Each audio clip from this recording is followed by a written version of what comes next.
Hi friends, இன்றைக்கி நம்ம கிச்சனில் சன்னா மசாலா ரெடிமேட் மசாலா இல்லாமல் வீட்டில் உள்ள பொருளுங்களை வச்சு அதே டேஸ்ட்டில் செஞ்சிடலாம். எப்படி செய்கிறதுன்னு பார்க்கலாம் வாங்க. ஒரு ஒயிட் கிளாத்தில் 2 ஏலக்காய், 3 கிராம்பு, ஒரு சின்ன துண்டு பட்டை, 1 டீஸ்பூன் அளவுக்கு டீ இலை, இது எல்லாத்தையும் சேர்த்து ஒரு பொட்டலை மாதிரி கட்டிக்கலாம். இங்கே 1/4 கிலோ அளவுக்கு வெள்ளை கொண்டக்கல்லையை ஓவர் நைட் சோக் பண்ணி வச்சுருக்கேன். ரெடி பண்ண டீ பேக்கை அதில் சேர்த்து கொண்டக்கல்லைக்கு தேவையான உப்பு சேர்த்து 8 விசில் வச்சு வேக வச்சுக்கலாம். அது வேகிற டைமில் மசாலா ரெடி பண்ணிக்கலாம். ஒரு கடாயில் 3 டேபிள் ஸ்பூன் அளவுக்கு ஆயில் சேர்த்துக்கிறேன். கொஞ்சமாக சீரகம் சேர்த்து பொரிய விடலாம். 2 பெரிய வெங்காயத்தை குட்டி குட்டியாக கட் பண்ணி சேர்த்துக்கிறேன்.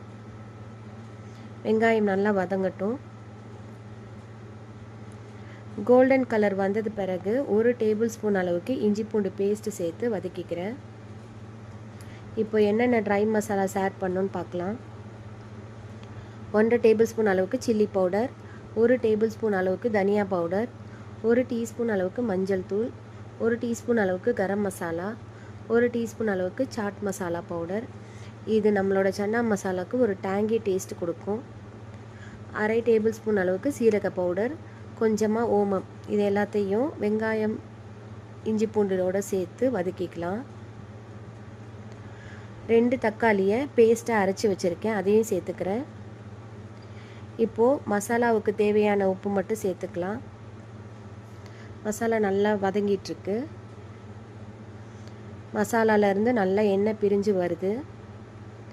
சைடில் நம்மளோட கொண்டக்கல்லையும் நல்லா வெந்துருச்சு. இப்போ அதிலேருந்து அந்த பேக்கை ரிமூவ் பண்ணிடலாம். டீ பேக்கை